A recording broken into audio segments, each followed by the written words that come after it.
a medida provisória que muda de forma definitiva e radical a forma como o Estado brasileiro se comporta diante do empreendedor é uma medida provisória gestada no governo do presidente Jair Bolsonaro. Assim como a mais profunda, talvez, reforma previdenciária que também dará capacidade ao nosso país de voltar a se desenvolver, passa pelo governo do presidente Jair Bolsonaro, que para uns não presta, não serve de nada, é tóxico. Para outros, que muitas vezes concordam com as teses do governo, parece que tem medo de se aproximar de um presidente que teve a condição, a competência e o talento de montar um time de ministros que produzem resultados para o desenvolvimento do nosso país.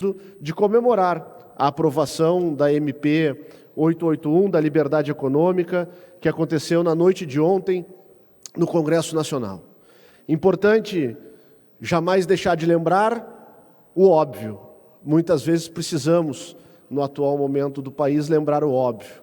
A medida provisória que muda de forma definitiva e radical a forma como o Estado brasileiro se comporta diante do empreendedor é uma medida provisória gestada no governo do presidente Jair Bolsonaro.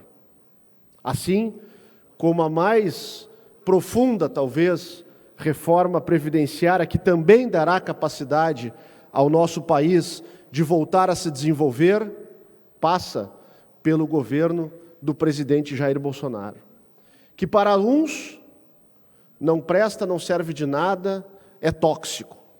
Para outros, que muitas vezes concordam com as teses do governo, parece que tem medo de se aproximar de um presidente que teve a condição, a competência e o talento de montar um time de ministros que produzem resultados para o desenvolvimento do nosso país. Ou não foi o presidente que nomeou Paulo Guedes? Ou não foi o presidente que nomeou, através de uma indicação do Paulo Guedes, um extraordinário gaúcho, a quem eu rendo todas as minhas homenagens, Paulo Ebel, que foi quem coordenou o trabalho, o desenvolvimento desta medida provisória, junto com uma equipe talentosíssima que o acompanha. Um governo sem articulação política.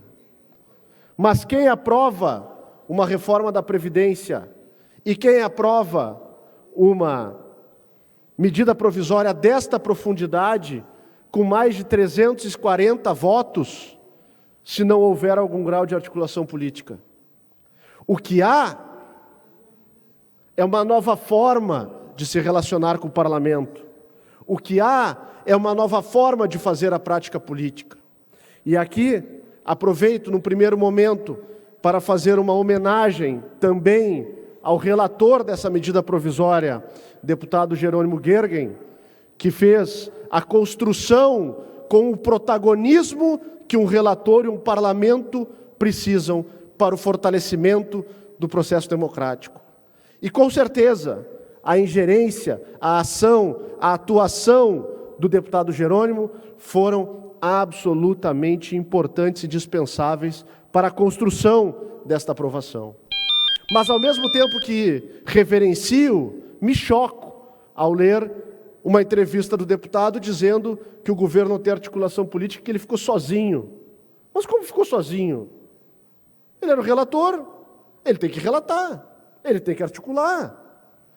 Talvez o deputado não esteja acostumado a ter protagonismo, que um governo ou que o poder executivo dê a liberdade para que o parlamento e os parlamentares não sejam meros chanceladores, sejam construtores das mudanças do Brasil.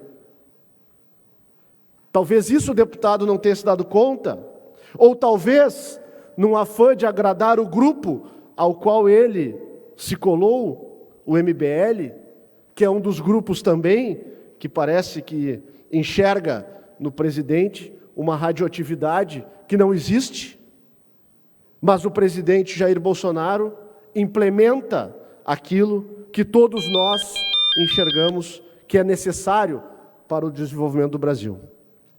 E aqui nesta casa tramita o projeto de lei 231 de minha autoria, que está na CCJ sob relatoria do deputado Sérgio Turra, com quem hoje tive uma profícua reunião pela manhã, que busca trazer para o nosso Rio Grande a discussão e a implementação destes conceitos de liberdade econômica para que o nosso Estado, através das suas estruturas de governo, também possam se moldar a este princípio que reconhece a boa-fé do cidadão, que desburocratiza a organização de Estado no sentido de ter outorgas, liberações mais ágeis e, inclusive, desonera algumas atividades econômicas da liberação do Estado. E é este debate que eu quero convidar todos os parlamentares para que possamos construir juntos e seguirmos olhando para o futuro do Rio Grande. Muito obrigado. Muito obrigado, deputado Rodrigo Lorenzoni. Próximo inscrito, o deputado Aloysio Klasman, pela bancada do PTB. Deputado, a tribuna está à sua